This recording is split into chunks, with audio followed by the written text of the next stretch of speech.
Kamusta sa lahat mga kaibigan? Ako ang tumawag. Ngayon ay ipapakita ko kung ano ang gagawin kung ang mga tawag ay direktang napupunta sa voicemail sa iPhone. Para dito, siguraduhin muna na hindi naka-on ang focus mode. Ito, kung naka-on, i-off ito o sleep mode. Dagdag pa, sa settings maaring naka-on ang silent mode.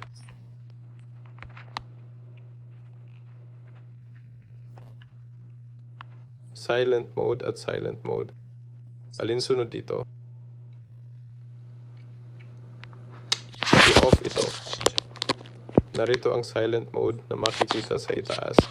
Maaari ring i-off gamit ang button sa kaliwa. Kung hindi ito makatulong, kailangan i-off ang autoresponder. Para dito, pumunta sa search at i-type ang auto answer calls. Ang linyang ito ay dapat naka-off. Kailangan ring i-off ang pagtanggap ng tawag sa ibang device. Para dito, pumunta sa settings at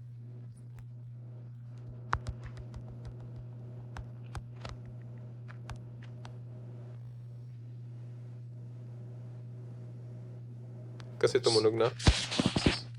Calls, payagan ng calls sa ibang devices. Subukan ring i-off ang option na ito. Makakatulong din ito. Kung hindi pa rin gumana, dalawa na lang ang option. Maaaring kailangan i-update ang system. Para dito, pumunta sa General Software Update at i-update ang system kung may available. O i-restart ang phone, makakatulong din. Paalam sa lahat.